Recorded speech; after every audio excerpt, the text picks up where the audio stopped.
नमस्कार आप सभी दोस्तों को।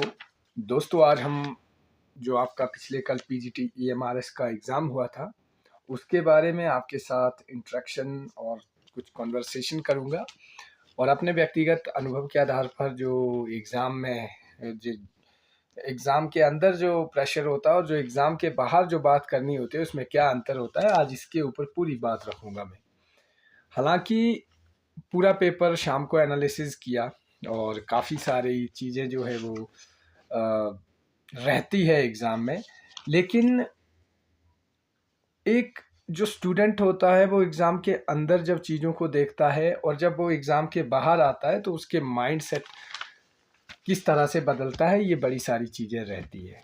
बहुत सारे एग्ज़ाम देने के बाद और ये पहली बार था कि एमआरएस का एग्ज़ाम दे रहा था मैं। और आपको बता दूं कि जो मैं ही नहीं, ये जो फर्स्ट टाइम जो पेपर हुआ है, जो आपका टियर वन टियर टू, ये पहली बार हर कोई वो किसी मतलब चाहे वो उसने कई एग्ज़ाम दिए हो या नहीं दिए हो, लेकिन ईएमआरएस का जो टियर वन और जो लैंग्वेज वाला पार्ट है ये हर कोई पहली बार ही दे रहा है। अब देखिए, खैर लैंग्वेज को छोड़ के आप में से कई सोच रहे होंगे कि जो आपका लैंग्वेज का एग्ज़ाम था वो काफ़ी इजी था। हालांकि वो डिपेंड करता है कि आपकी ग्रामेटिकल समझ कितनी है। अगर आपकी अच्छी है तो ज़रूरी नहीं है हर किसी के लिए ये जो एक अनुभव था, एक्सपीरियंस था, अच्छा रहा हो, सेम रहा हो। क्योंकि आधे से ज़्यादा जो है 30 से 40-35% जो है यहीं पे जो है वो भीड़ कम हो जाती है। हालांकि कईयों का मानना है कि 50 से 60% के बीच में जो है वो लैंग्वेज में बाहर हो जाते हैं। हालांकि इस बार का जो, अगर किसी ने ध्यान से किया होगा तो 7 से 8 क्वेश्चन जो है वो हिंदी सा जो ग्रामर है वो काफ़ी इजी था एज कंपेरेटिवली, अगर हम प्रीवियस का रिकॉर्ड देखें। और इंग्लिश थोड़ी सी ट्रिकी थी, इंग्लिश काफ़ी ट्रिकी थी। बीइंग लिटरेरी स्टूडेंट्स होने के नाते मैं इस बात को बोलूँगा, क्योंकि देखो जो इंग्लिश का पैटर्न रहता है वो ऑलमोस्ट मतलब एक ग्रामेटिकल वे में देखें तो इजी रहता है। जैसे एक्टिव वॉइस है ये सब कर लेते हैं, आप प्रेपोजिशंस है ये सब कर लेते हैं, लेकिन सिनोनिम और एंटोनिम जब भी बात आती है तो कहीं ना कहीं वहाँ पर फंस जाते हैं और 2 या 3 ऑप्शंस के बीच में जो है स्टूडेंट्स अक्सर फंस जाते हैं।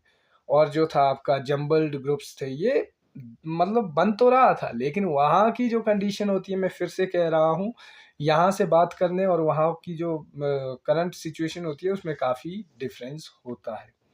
तो मैं ये समझता हूँ कि जिस तरह से जो आपका जिसका मान के चलो जिसका बेसिक हिंदी अच्छा हो या बेसिक इंग्लिश ग्रामर अच्छा हो, उसके लिए ज़्यादा डिफ़िकल्ट नहीं था। अगर दोनों में मतलब वो 50-50 था, मान के चलो 50-50, यानी कि काफ़ी ना प्रॉपर समझ ग्रामर की, इंग्लिश ग्रामर की, ना प्रॉपर समझ हिंदी की, उसको शायद यहाँ पर जो है काफ़ी समस्याओं का सामना करना पड़ रहा है।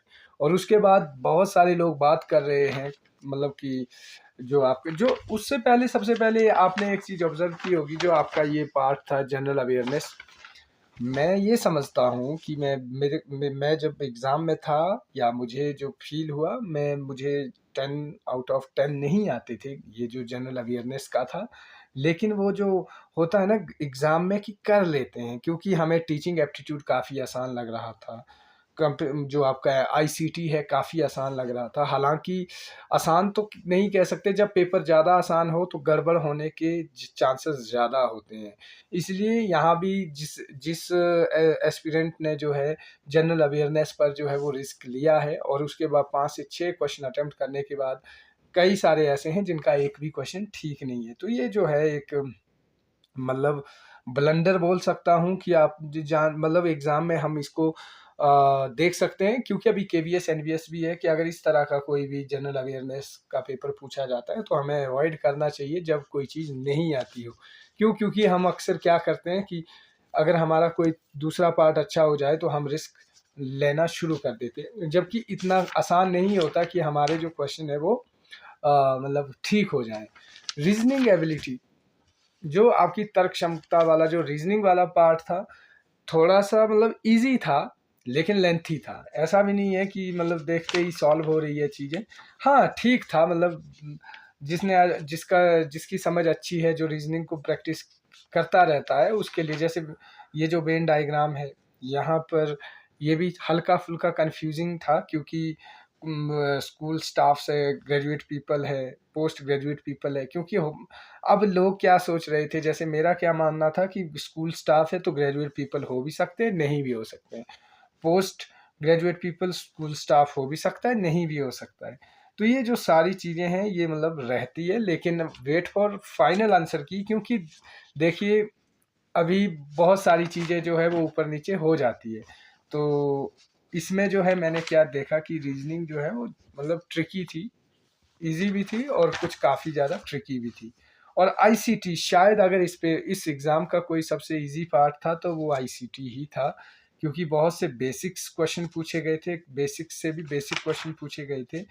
तो मैं समझता हूँ कि जहाँ पर बात रही आपकी टीचिंग एप्टीट्यूड की, तो ये काफ़ी ज़्यादा कॉन्सेप्चुअल पूछे थे। कोई मतलब थ्योरेटिकल, कोई मतलब उस तरह से नहीं पूछे गए थे फैक्ट्स की, आपने ये किसने किया है या व्हाटएवर। इस तरह का जो क्वेश्चन होता है ये जो देखने से ही सॉल्व हो जाते हैं। तो यहाँ पर भी जो है एक बहुत बड़ा एज था कि स्टूडेंट्स को जो है वो एक स्कोरिंग के लिए ये काफ़ी ज़्यादा एक बड़ी अपॉर्चुनिटी थी। तो इसको तो हम डिनाई नहीं कर सकते कि पेपर जो है वो इजी भी था और मॉडरेट। मैं यही कहूँगा कि अभी फिर से कि पेपर जो है वो मॉडरेट था, ना ज़्यादा इजी था ना ज़्यादा डिफ़िकल्ट था। और रही कट ऑफ की, तो ये अभी जो है इन चीज़ों के ऊपर डिस्कस करना काफ़ी ज़्यादा वो मतलब एक कहूँगा कि अजीब बात होगी, क्योंकि फर्स्ट टाइम है, फर्स्ट टाइम आप क्या प्रिडिक्ट करोगे। लेकिन मैं ये कहूँगा कि अगर आपके 50% है, आपके 50% तक बन रहा है, तो आप तब भी निश्चिंत रहिए। मतलब हड़बड़ाने की ज़रूरत नहीं है कि कहीं से देखा 70 प्लस जा रही है, कहीं 65 बता रहे हैं, कहीं 55 बता रहे हैं। तो इन चीज़ों में नहीं फंसना है। अभी जो है आपने एग्ज़ाम दे दिया है, और मैं ये समझता हूँ कि जिस तरह से एग्ज़ाम पूछा गया था, जिस तरीके से जो आपकी एक्सपीरियंशियल एक्टिविटी थी, हर चीज़ जो है आपने बड़े आसानी से की होगी, और कई सारों के साथ तो ऐसी भी दिखते रही होगी कि वो अटेम्प्ट नहीं कर पाए होंगे। तो हर किसी की अपनी अपनी कहानी रहती है, अपना अपना एक्सपीरियंस रहता है। मैं तो ये कहूँगा कि जो आपकी कट ऑफ है वो मतलब ऐसा है कि आप अगर 50 प्लस है तो अभी ये कोई बड़ी बात नहीं है, क्योंकि सब्जेक्ट वाइज ही आपको लिया जाएगा। तो अभी इत्मीनान के साथ इंतज़ार कीजिए, देखिए क्या बनता है क्या नहीं बनता है। और एग्ज़ाम हो गया है, बाकी केवीएस एनवीएस के लिए जो है आप प्रिपरेशन कर सकते हैं। आपका समय शुभ रहे। जय हिंद दोस्तों।